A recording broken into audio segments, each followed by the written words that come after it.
Good afternoon, my name is Ewan Walsh and you're watching Buzz News. Today is our Anti-Discrimination Special, where we will be sharing stories and statistics about discrimination, tackling areas such as racism, sexism and ableism. Here are the top stories for today. BCP hold a forum about how they are tackling town centre crime and more. A mother of a 9-year-old from Broadstone has spoken out about the long waiting times children are facing for an ADHD diagnosis. And the volunteers offering food and shelter to those on the streets this winter. We start our programme today with a look at hate crime. In 2022, 48,000 women and girls worldwide were killed by their partners or other family members. This means that on average, more than 5 women or girls are killed every hour by someone in their own family. And racially motivated attacks are the highest reported type of hate crime here in the UK. Stop Hate recorded a total of almost 110,000 racially aggravated offences in 2022. Here's Alfie Walker with more of an insight into hate crimes in Bournemouth and beyond. Hate crimes have consistently risen in Britain since 2012. In 2022, there was over 145,000 hate crimes recorded by the police in England and Wales. That's up from 40,000 10 years ago. Dorset Police recorded a staggering 1,100 hate crimes throughout 2022 in Bournemouth. That's an 8% increase on the previous year.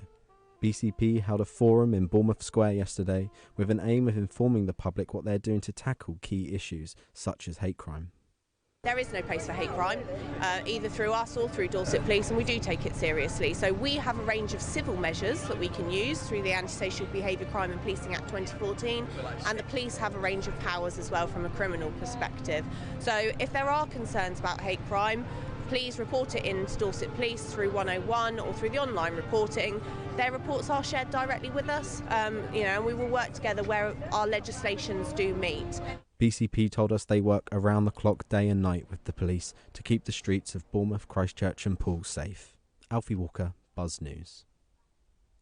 A mother from Broadstone has waited a long time for an ADHD diagnosis for her daughter. She spoke to our reporter Jessie Price about the impact this has had. It's really tiring, and to get turned away everywhere you go. Bria Banyard from Broadstone is exhausted from the battle she's had to get her daughter diagnosed with ADHD. Bria's asked for her 9-year-old to remain anonymous because she doesn't want her to be labelled. She first noticed differences in her child's behaviour around 18 months.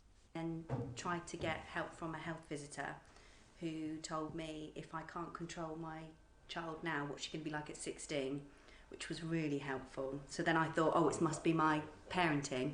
At preschool, Ria was told her daughter was facing developmental challenges and that she would grow out of it. Then at school, they didn't recognise any of her symptoms.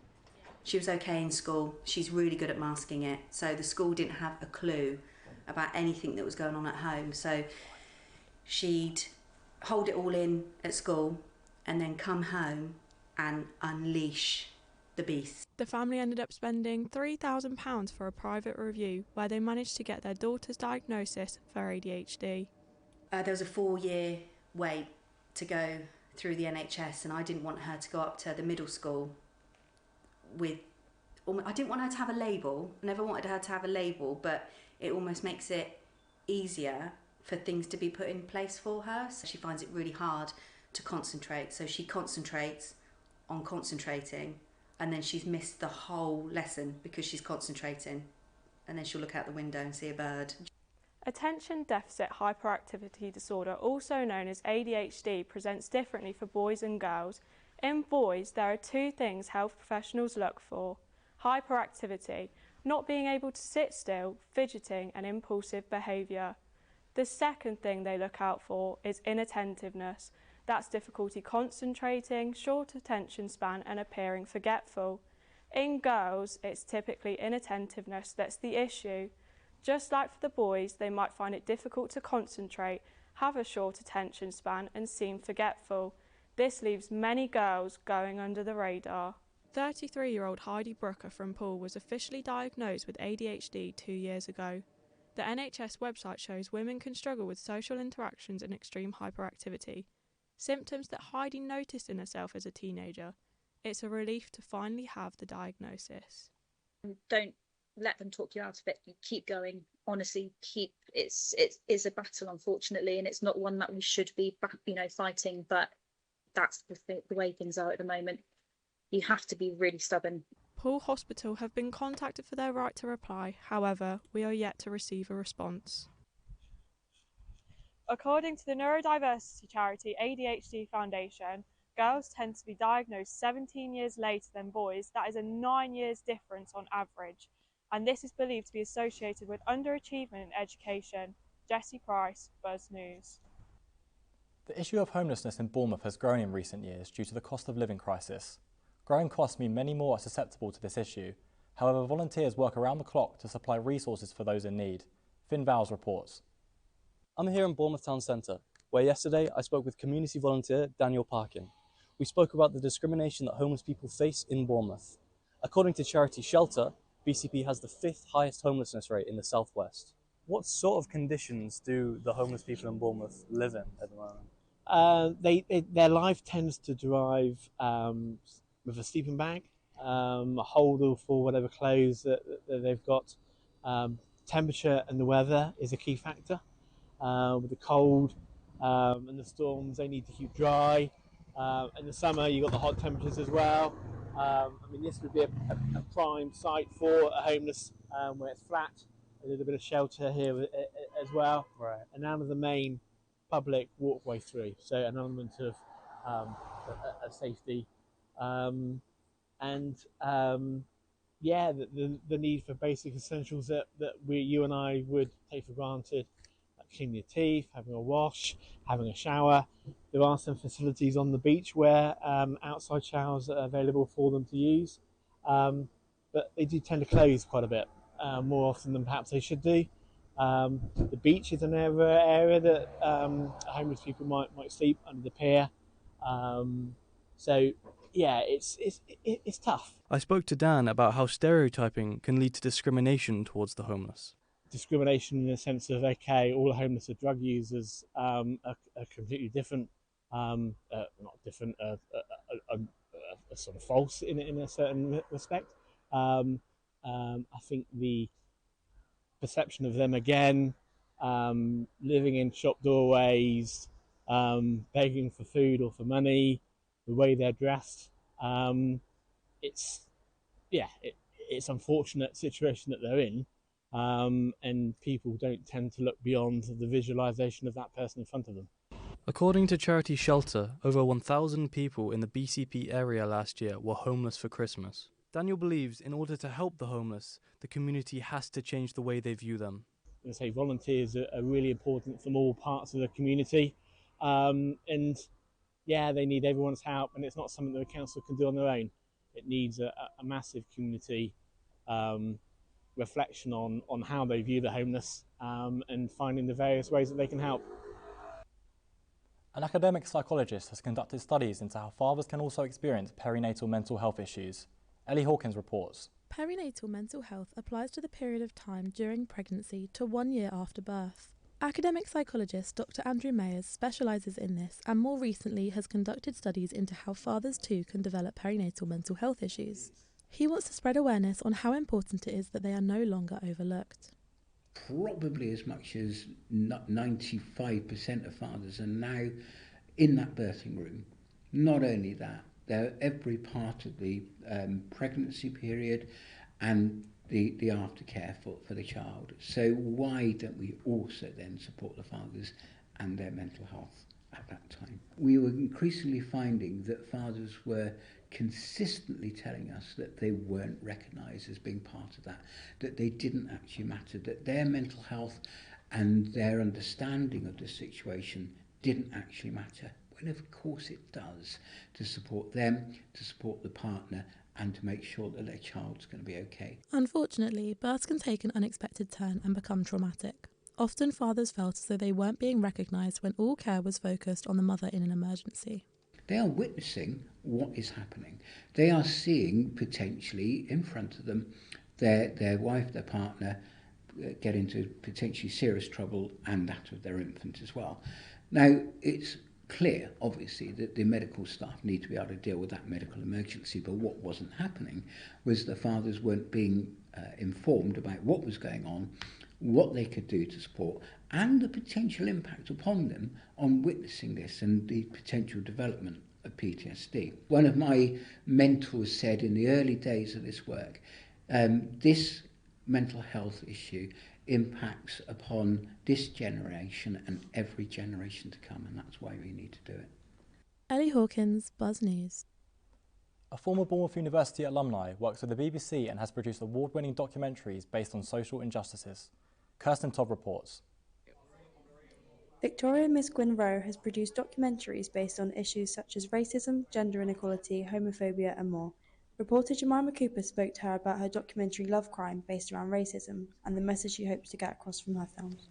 So I specialise generally in social justice films, so I always want to do films that have like a real kind of purpose. And so, you know, I've made films about Stephen Lawrence, I have worked in a lot of US prisons, made films about miscarriages of justice. I think with this one, it was about trying to get to the bottom of why it was really happening. And I think that it was good timing in terms of when we pitched it to the BBC, because it was a point where statistics were showing that it was getting worse. Mm-hmm. But I think it was about exploring that nuance. You know, as I said, where I grew up, quite often what you'll find when you dig into racist attitudes, why young people join the EDL is actually it's because they themselves feel like society has neglected them.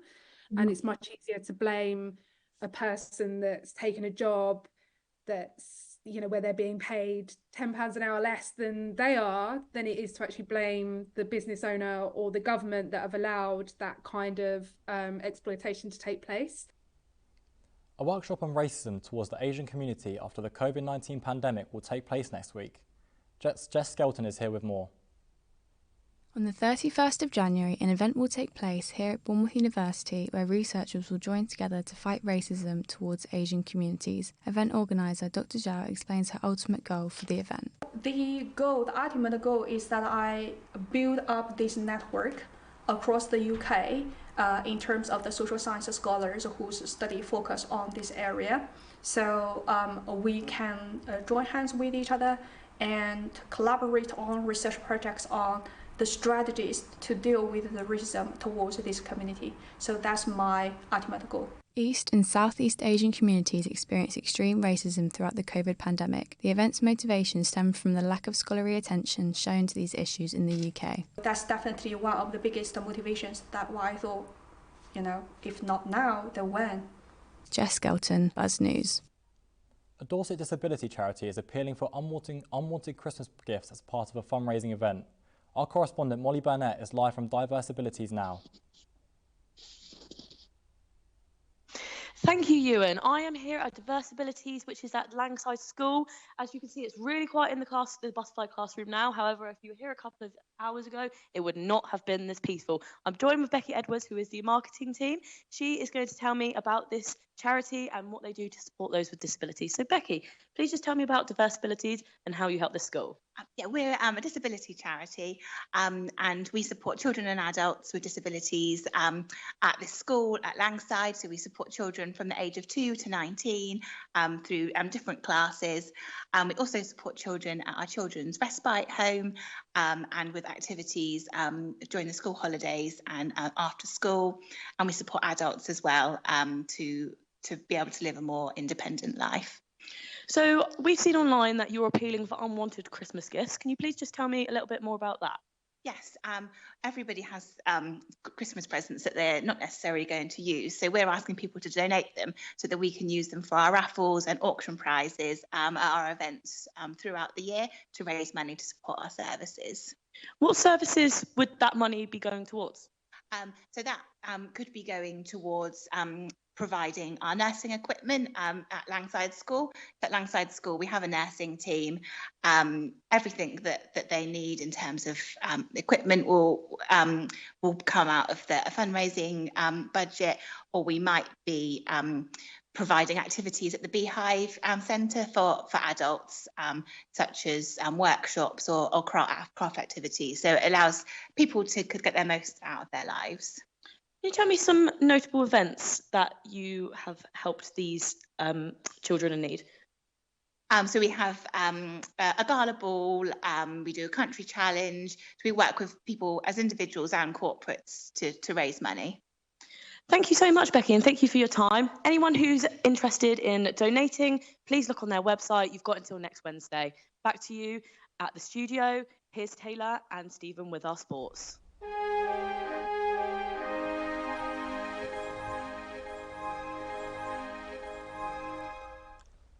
As we continue with today's special, we caught up with football officer Simon Bice, who spoke about his first-hand experiences dealing with discrimination during games. Tom Arno found out more. Yeah, good morning. My name's Simon Bice. I'm a police officer at Dorset Police. I'm the dedicated football officer for Dorset. And I've been doing this specific role this is my 9th season full-time football. Today I'm here at Bournemouth Police Station to speak to Simon Bice, football officer for a number of clubs in and around Dorset, including AFC Bournemouth. Dorset Police has a number of football clubs, the main one really being AFC Bournemouth, currently the Premier League. Other football clubs I look after is Wimborne Town, Dorchester, Weymouth and Port Town as the lower league clubs. The role involves liaising, meeting regularly with all of those football clubs to make sure their safety, matchday safety, is up to date and of a suitable standard to allow football fans into the stadiums. But primarily it's involved in a lot with Bournemouth, meeting regularly with the matchday security, safety officer and the head of matchday operations on a weekly basis to discuss the games we just had previously away and home and looking ahead for fixtures that are coming up as we go through the season. And then have you ever had to deal with cases of discrimination? Yes, sadly that still does go on in football. It's a sad state of affairs, it's still going on. There's processes in place now through Kick It Out. The Kick It Out campaign began in 1993. And Simon talked me through the best ways to report discrimination using the platform. The Kick It Out campaign is basically a reporting line where people can get an app. They can download the app on their phone and they can report through the app on a match day. That then goes to the central Kick It Out office, which I believe are based in London. That information is then shared with the football club at Bournemouth and I will get copied into that report. And then collectively, I and the football club, we work together to identify whoever that may well be.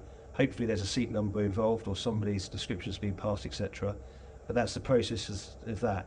The downside of that, unfortunately, is sometimes we don't hear about it until 2 or 3 days after the fixture. So if the fixtures occurred on Saturday and someone reports that through the Kick It Out process, it's not an immediate, you don't necessarily get an immediate response for it. But to counter that, obviously Bournemouth have that line that you can text on a match day. That sits with the control room in the safety officer's office at the football ground, and they can respond to that immediately, which they have done on occasions when it's been reported. But fortunately, glad to say we don't get that many. The No Room for Racism campaign is approaching its 3-year anniversary. I'm joined today by Taylor Handel. Taylor, what can you tell us about this campaign? Well, the Premier League are campaigning to police racism and promote diversity. Now, this was launched in February 2021. And the Premier League are working with fans, the PFA, EFL and Kick It Out to really get rid of racism for all. So what kind of actions have we seen take place due to this campaign? Well, of course, we've seen players take the knee. Advertising boards are being blacked out to promote the campaign, and even players and clubs are promoting it on their social media platforms as well. You mentioned about working with fans. How exactly have they gone about doing that? So football stadiums are now providing fans with the opportunity to report abusive language via text message, and you can also head to the Premier League website to report abusive language as well. Would you say that the campaign has been a success so far? Well, there's still a long way to go, but it's definitely going in the right direction, Stephen. Cheers, thank you, Taylor. We now turn our attention to the sports journalism field, where we spoke to journalist Emily Keogh. She spoke about the opportunities for women in the field and how more progress can be made. Emily Keogh is an ex-Bournemouth University student and now sports journalist and producer who covers women's football. We asked her about the lack of gender diversity in her workplace. Times that I've been in covering the men's game and I've been the only woman, or a lot of my colleagues that cover the men's football are the only woman in the room or at a press conference or a game. So it's reflective of the industry, which is not surprising. Emily believes that the key to a more varied work environment is providing a more diverse pathway into careers in sport. I think we've got to work from the bottom down. You're never going to be able to just say like a woman should step into a man's role without the right, it all comes down to if who's best for the job. And sometimes right now, a lot of the time you look at it and it will be a man because women don't have the career progression like the men do.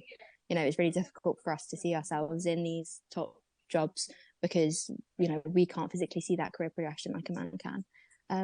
So I think it's got to start with getting more people into sports courses, getting more people into, you know, on a career path where they could be being female CEOs. It was. And finally, Bournemouth play Swansea tonight in the 4th round of the FA Cup. We'll have news on that tomorrow, Ewan. Thanks guys, that's all for now. Join us back here tomorrow at 12:45 PM for your lunchtime news. Bye bye.